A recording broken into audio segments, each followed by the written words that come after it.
Union carbide के कचरे के निष्पादन के लिए अब जन जागरण अभियान चलाया जा रहा है। जी हां, इस निष्पादन को लेकर तरह तरह की भ्रांतियां दूर करने के लिए इंदौर संभागायुक्त दीपक सिंह की अध्यक्षता में एक प्रेजेंटेशन रखा गया, जिसमें अधिकारियों की मौजूदगी में पूरी प्रक्रिया को समझाया गया। बता दें कि इस कचरे के निष्पादन से जन सामान्य को किसी भी तरह का कोई खतरा नहीं होगा, ये भी महत्वपूर्ण जानकारी साझा की गई। इस दौरान इंदौर के संभागायुक्त दीपक सिंह ने मीडिया के कैमरों के सामने खुद कहा कि इस पूरी प्रक्रिया में किसी भी तरह की कोई खतरे वाली बात नहीं है, बल्कि वो खुद जब कचरा निष्पादन होगा प्लांट में मौजूद रहेंगे। देखिए एमपी न्यूज की ये स्पेशल रिपोर्ट। यूनियन कार्बाइड के कचरे को खत्म करने की कवायदें तेज। संभागायुक्त दीपक सिंह की मौजूदगी में हुआ प्रेजेंटेशन। धार कलेक्टर प्रियंक मिश्रा ने महत्वपूर्ण जानकारियां की साझा। संभागायुक्त दीपक सिंह बोले, मैं खुद कचरा निष्पादन प्रक्रिया के दौरान प्लांट में रहूंगा मौजूद। आखिरकार यूनियन कार्बाइड कचरे के निष्पादन के लिए अब जन जागरण शुरू हो गया है और प्रशासनिक अमले ने इसे लेकर कमर कस ली है। इसी कड़ी में अरविंदो हॉस्पिटल सभागृह में एक महत्वपूर्ण बैठक और कार्यशाला का आयोजन किया गया, जिसमें संभागायुक्त दीपक सिंह, धार कलेक्टर प्रियंक मिश्रा सहित स्वास्थ्य विभाग तथा पॉल्यूशन कंट्रोल बोर्ड के अफसर मौजूद रहे।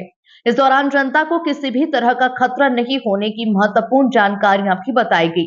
धार कलेक्टर ने प्रेजेंटेशन के माध्यम से कई भ्रांतियों को दूर किया। इस दौरान डॉक्टर्स के सवालों के भी जवाब दिए गए। वहीं राजधानी भोपाल में रहे डॉक्टर्स ने भी अपने अनुभव साझा किए।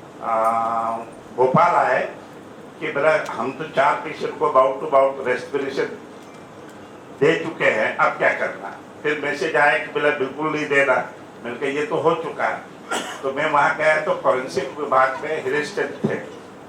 उन्होंने वहाँ कहा तो यूनियन कार्बाइड में बोला वहीं पे जहाँ पे ये लीक हुआ था वहीं पे 300 सैंपल रखे हुए थे जो इसके थे एंटीडोट था। किसी ने प्रिस्क्रिप्शन लिखा नहीं, पर हमको लगा कि ये है कि ये उसी के लिए रखे हैं। बाद में डिक्लेयर हुआ कि ये MIC है, इथाइल आइसोसाइनेट है। तो वो उसी टाइम में मैं और डॉक्टर ठाकुर एक तलवारी थे, हमने आपस में 10 ml का इंक्लूड रखा था, IV लगाना था, मॉनिटरिंग करके लगाया। और एक्सपोज होने के बाद में आज मैं अभी 70 ईयर्स में अभी इंटर हो गया हूँ, मेरे को अभी तक कोई रेस्पिरेटरी प्रॉब्लम नहीं है। मतलब मैंने हेल्दी हो है कि हम जितना पेस्टिसाइड अभी यूज कर रहे हैं वो डेफिनेटली खतरनाक है। केवल यूनियन कार्बाइड नहीं, पेस्टिसाइड भी बहुत खतरनाक है। इसके कारण अभी GI के patient, respiratory patient, ophthalmic patient, skin diseases सब आ रही है और डेफिनेटली ये पेस्टिसाइड कार्सिनोजेनिक है। इसको कैसे डिस्पोज ऑफ करना, उसके एक अलग अलग जो तरीके हैं, इसमें हेवी मेटल्स को अलग, बायो ऑर्गेनिक्स वाले जो हैं उनको अलग और गैसेस को अलग, केमिकल वाले को केमिकल से न्यूट्रलाइज करके तो प्रॉपर तरीके से। इस मौके पर डॉक्टर्स तथा अन्य स्वास्थ्य संबंधी टीम को भी निष्पादन प्रक्रिया से जुड़े वैज्ञानिक तथ्यों से अवगत कराया गया। साथ ही संभागायुक्त दीपक सिंह की अध्यक्षता में जन जिज्ञासाओं को भी शांत किया गया। बैठक में मीडिया को कचरा निष्पादन की बड़ी बारीकी से प्रक्रिया समझाई गई, जिससे किसी भी तरह का कोई जनजीवन प्रभावित नहीं होने का पहलू समझाया गया। इस दौरान संभागायुक्त दीपक सिंह ने मीडिया के सवालों के जवाब देते हुए कहा कि मैं खुद वहां पर मौजूद रहूंगा और प्लांट में रहकर इस पूरी प्रक्रिया को संपन्न कराया जाएगा।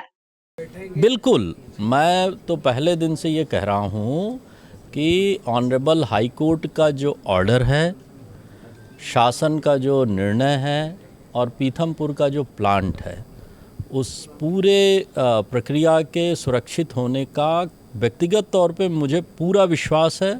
और मैंने आज ये बात को कहा है कि जिस दिन भी ये कार्य शुरू होगा, मैं रामकी के प्लांट के कैंप ऑफिस में ही बैठूंगा। मैं रामकी के प्लांट के कैंप ऑफिस में ही बैठूंगा। मैं रामकी के प्लांट के कैंप ऑफिस में ही बैठूंगा, ताकि लोगों में ये विश्वास हो सके कि जब कमिश्नर खुद ही बैठे हुए हैं तो प्रक्रिया सुरक्षित हो रही है। इतना ही नहीं, कमिश्नर दीपक सिंह ने कहा कि रामकी में कचरा जलाए जाने से किसी भी तरह का कोई खतरा नहीं है। पहला तो ये प्रश्न आ रहा है कि वो कितना जहरीला है। इस बात को हमने स्पष्ट किया है कि जो भोपाल गैस त्रासदी थी वो मिथाइल आइसोसाइनाइड के कारण हुई थी और वो अब उसमें मौजूद नहीं है। और दूसरी जो बात उठ रही है कि ये पीथमपुर में क्यों किया जा रहा है, तो उसको भी हमने स्पष्ट किया है कि ये घटना 1984 में हुई। 1989 में ये कानून आया कि इंडस्ट्रियल वेस्ट के डिस्पोजल के लिए प्रत्येक प्रदेश में किस तरह का प्लांट स्थापित किया जाएगा। मध्य प्रदेश में प्लांट स्थापित हुआ है पीथमपुर में। आज के प्रेजेंटेशन में हमने पूरा उसका जो प्रक्रिया है उसका क्या वैज्ञानिक आधार है, क्या प्रक्रिया अपनाई जाएगी और किस तरह से ये वहाँ के जन सामान्य के लिए एक सुरक्षित तरीका होगा, उसके बारे में हमने प्रस्तुतिकरण दिया है। धार कलेक्टर ने पीथमपुर में इससे पहले हुए कचरे निष्पादन की जानकारी देते हुए कहा कि इससे किसी भी तरीके की कोई जनहानि नहीं होगी। को 2015 में सैंपल के रूप में जलाया गया था, उससे जो भी उसके जो रिजल्ट्स थे वो पब्लिक डोमेन में हैं। जो भी गैसेस जिस क्वांटिटी में निकली वो सब मानक सीमा के अंदर थी, जो भी पोल्यूशन कंट्रोल बोर्ड के स्टैंडर्ड्स हैं, और उनसे कोई एडवर्स हेल्थ इफ़ेक्ट पड़ना और इस लेवल का एडवर्स हेल्थ इफ़ेक्ट पड़ना जैसा कि कुछ लोगों के माध्यम से क्लेम किया जा रहा है, ये बिल्कुल तथ्यहीन और बेसलेस मैं मानता हूँ। और जब ये बात माननीय उच्च न्यायालय की लास्ट पेशी में रखी गई तो माननीय न्यायालय ने भी बड़े कड़े शब्दों में अपने जजमेंट में भी कहा है कि इस विषय पर कोई भी अनसाइंटिफिक न्यूज़ या अनसाइंटिफिक क्लेम पब्लिश ना किया जाए।